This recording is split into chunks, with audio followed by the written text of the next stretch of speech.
Hey, everybody out there in podcast land, son of Repo Man here, hosting the Lords of Podcast Roundtable WrestleMania Prediction Show.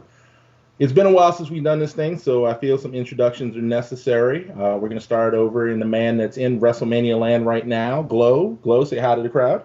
Howdy, everybody. And going a little bit further north from the Great White North himself, the Crow. Howdy again, everybody. We're going to take a little bit trip down south to our friend down in Florida, Mr. Jeff. Jeff, how you doing, man?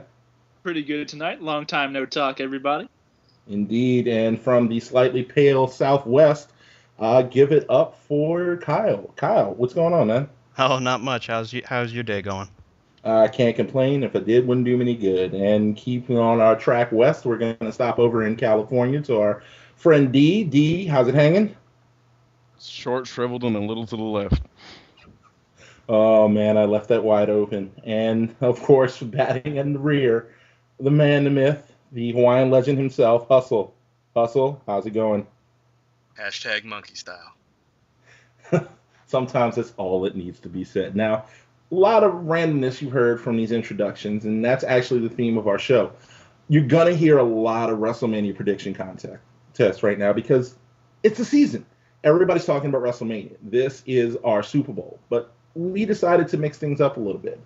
Instead of everybody getting on the call and giving you their thoughts about WrestleMania and how things are going, we did a random number generator to decide who would be talking about what match. So sometimes you'll hear us once, sometimes you'll hear us twice. But it gives you a little bit of, as we call it down here, gumbo, to get a little taste of everything that's going on in the pot. And first up in the pot, we've got, let's see here, Glow. And Glow is actually going to be talking to us about the newly announced 8-person intergender match, which features the Rhodes Scholars and the newly rejoined to the roster Bella Twins taking on the Funkadactyls and tons of funk. Glow, what are your thoughts on this match, and who do you see pulling out the W?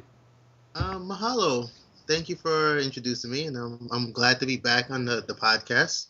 I haven't been here in a while, and it's great that we're all back together and we're doing this all together. And you must be wondering why I'm, talking about something else besides the match. I refuse to put more thought into this match than WWE did. But I feel like the Bellas came back to lose and to put over somebody. Cody and Sandow are always around, and they'll put over somebody also because they're kind of Teflon, especially with the mustache that Cody got. It's pretty Teflon. Tensai, or Sweet Tea, or Funky Tea, I actually forgot what they're calling them. I can't remember.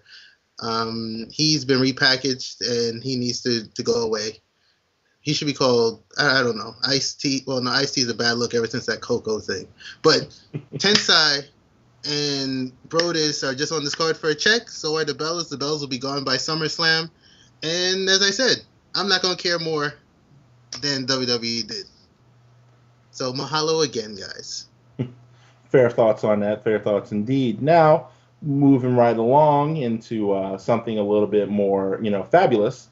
We have Y2J's return to WrestleMania, taking on in his debut pay-per-view the man known as Fan Dan Go. And I hope I got his name right.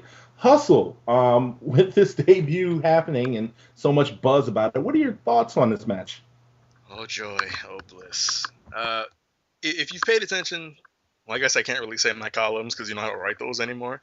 But if you've paid attention to my Twitter and things that I've said, I'm not a fan of Johnny Curtis in any way. I'm not a fan of his character. I'm not a fan of his in-ring work or anything like that. So I'm not really looking forward to this match, even though Jericho has been known to bring people to some of their better work. I don't know if he's a miracle worker at age 53 or 54. Well, how old is Jericho now? He's got to be in his 60s by this point. I'm worried, though, that they're going to use Jericho to put Fandango over. And yeah, I'm going to say his name like that because I only have 2 minutes to talk. Don't really want to waste 47 seconds on saying his name.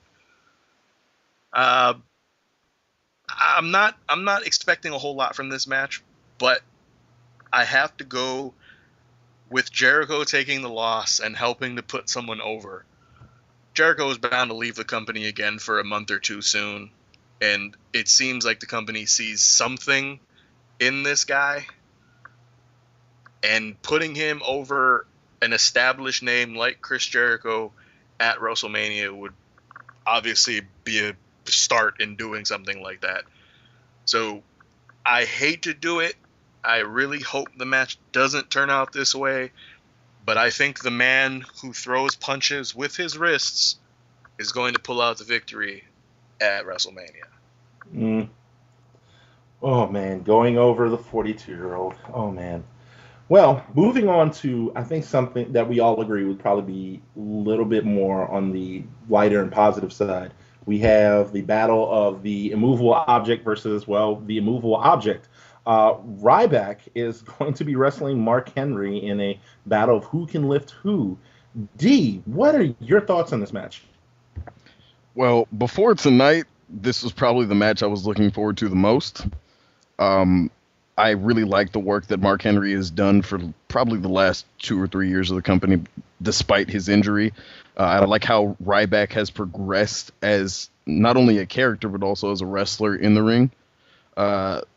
It's an interesting matchup because, you do have the two power style wrestlers fighting one another. So I do see Ryback going over in this matchup, but I do believe it'll be a close 10-minute contest, so we should get some fun out of it.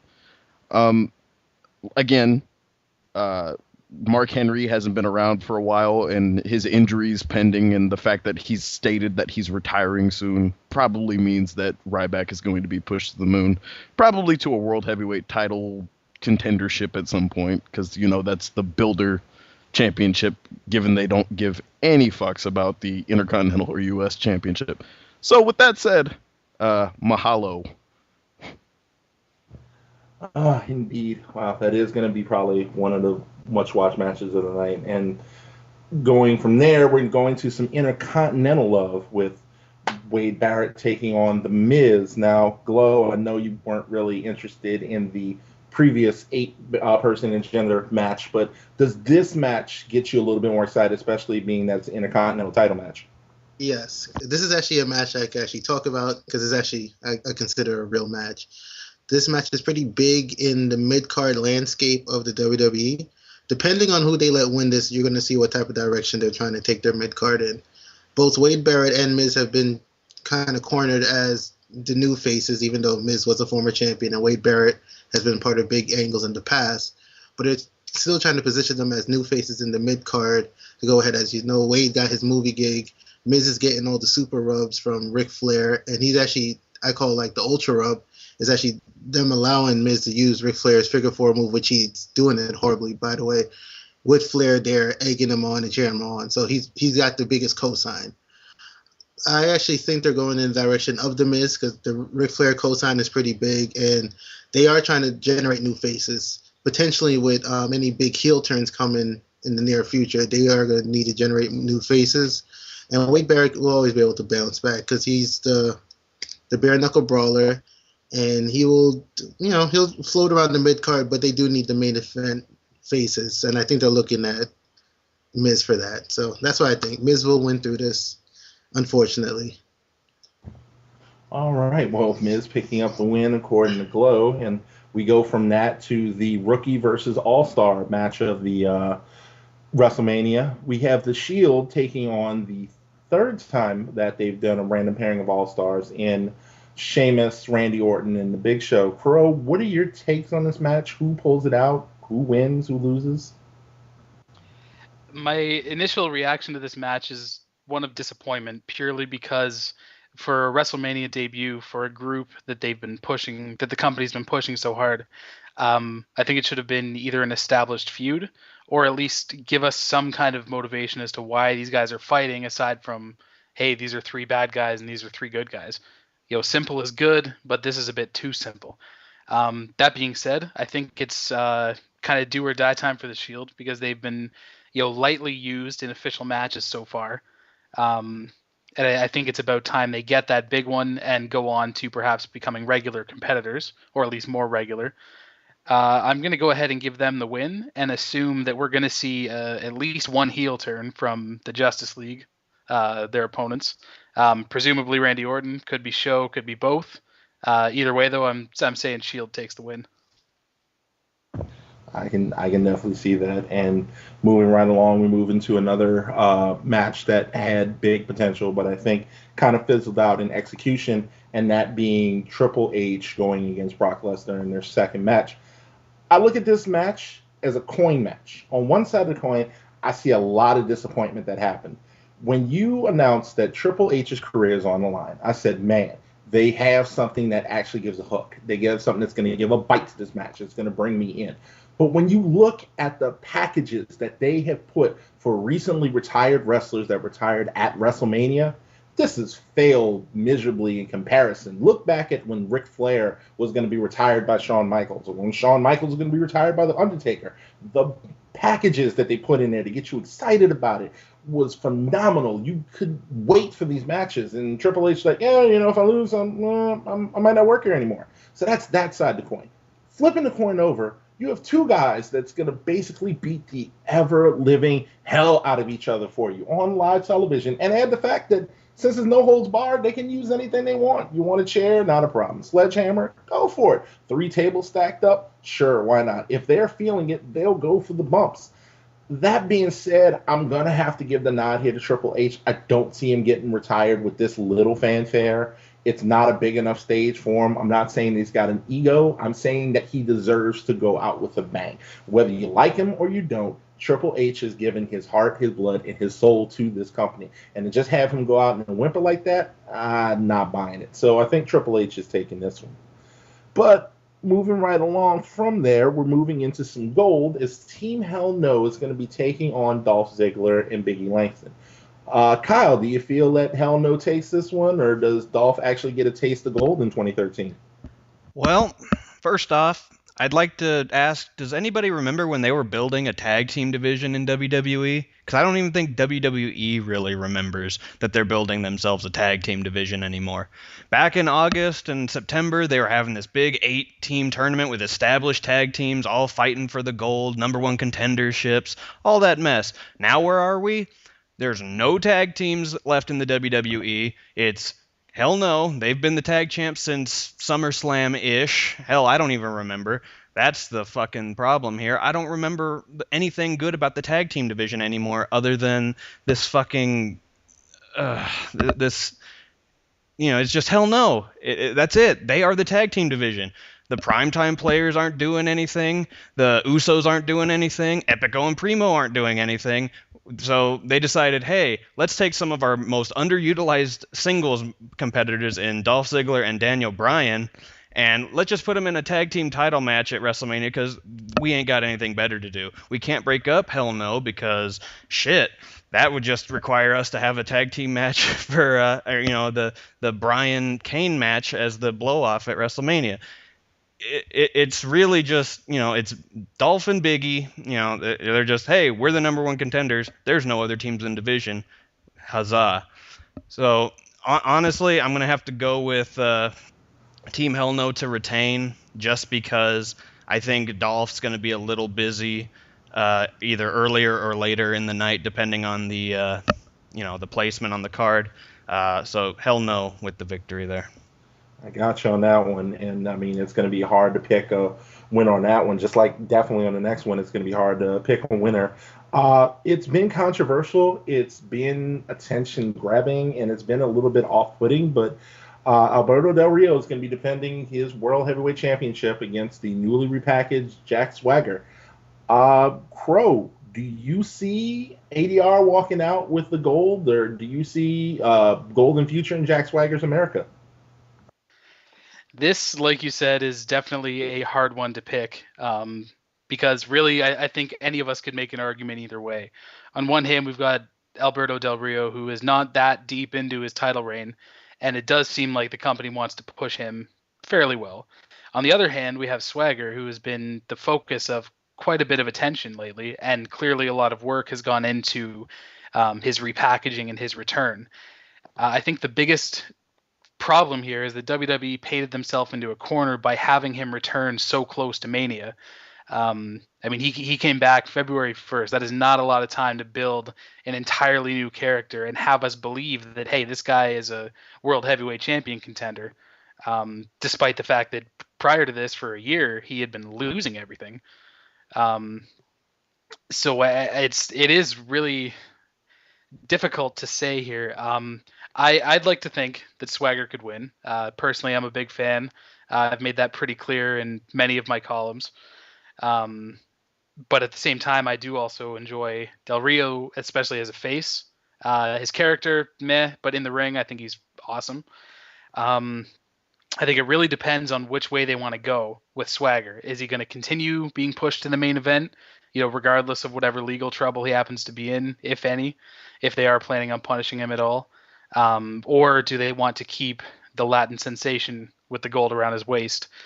I'm going to go ahead and make my official pick that Jack Swagger will be walking out with the win. I don't think he'll be walking out with the belt.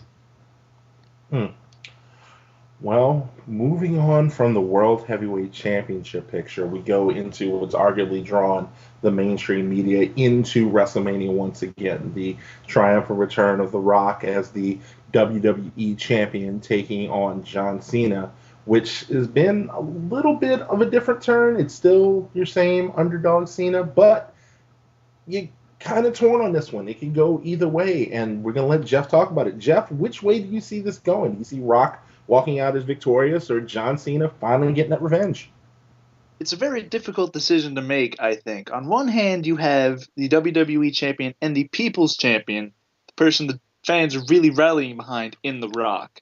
On the other hand, you have John Cena, the new age People's Champion, who has not really been accepted by the people, despite the fact that that's what he's portrayed as. And you can see it now getting to him. The cracks are showing in the John Cena armor, which definitely makes this match a lot more intriguing than last year's match. Last year was just sort of a, I don't like you. Yeah, well, I don't like you. Okay. Now it's got a little bit more of a personal touch to it, a little bit more of a antagonistic feel from Cena, which definitely makes this interesting.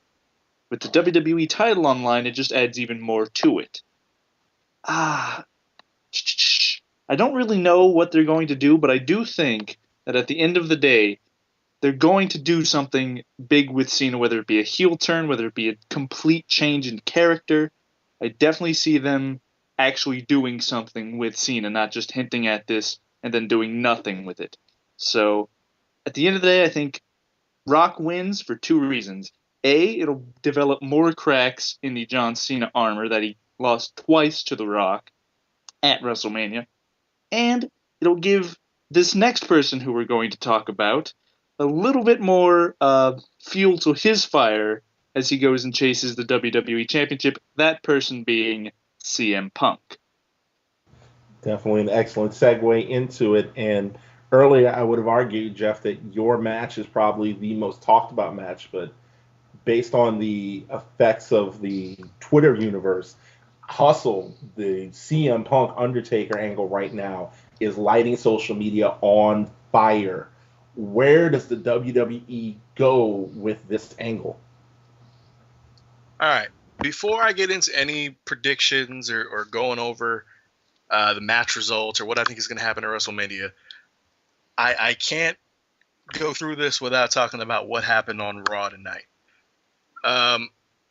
For those of you who didn't see it for whatever reason, the end of the show, The Undertaker was coming out and he cut a promo talking about what was going to happen to CM Punk, yada, yada, yada, yada, yada. He was then interrupted by the old school Undertaker Druid music.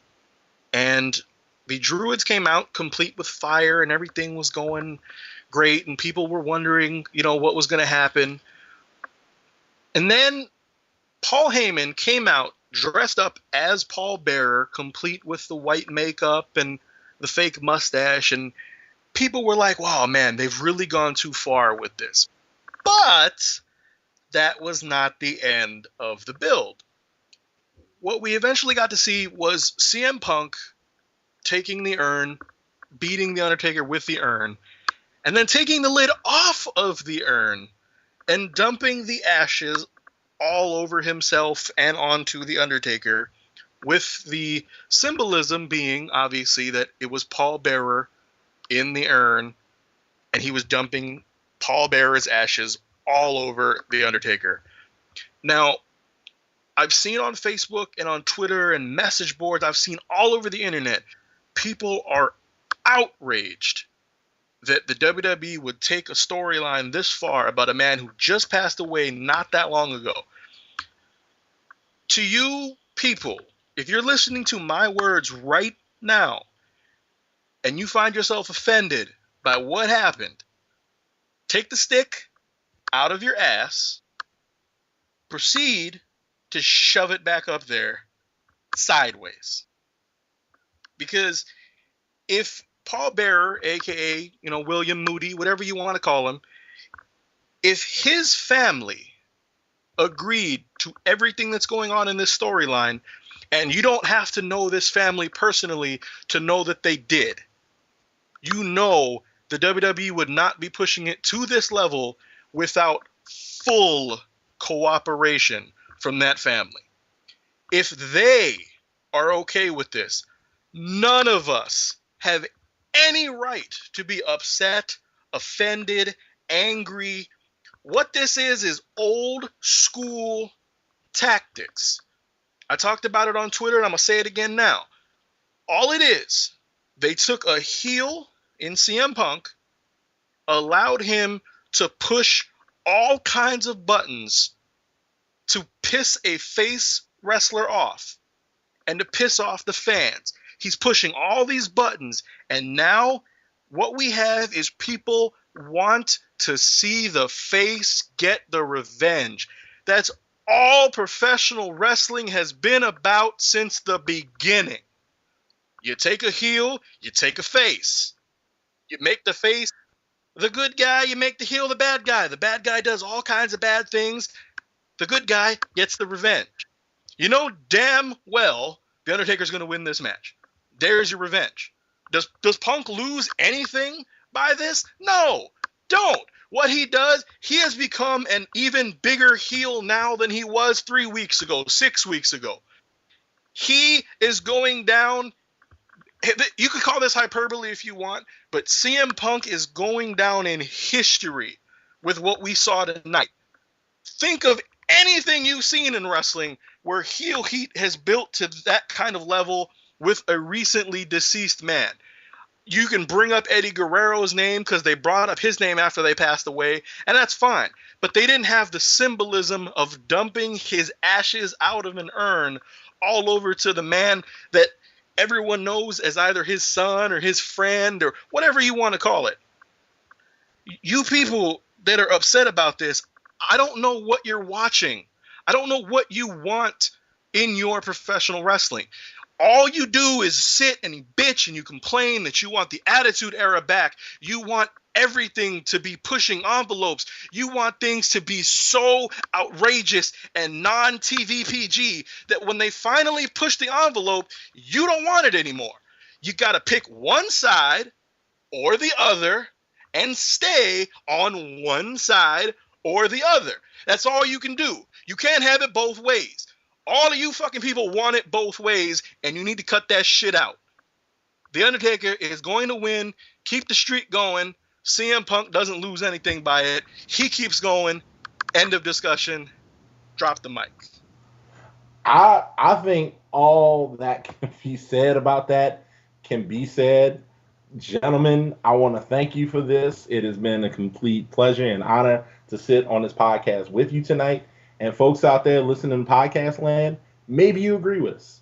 Maybe you don't. Maybe you feel strongly. Maybe you don't.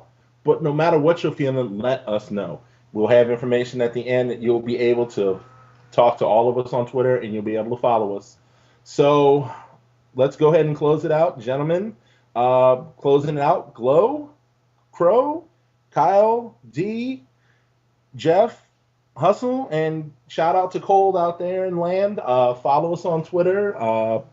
Make sure to follow us on Facebook. Go for Lords of Podcast Roundtable on Lords of Pain. And the quote D, take care, braid your hair. I'm Son of Repo Man saying peace.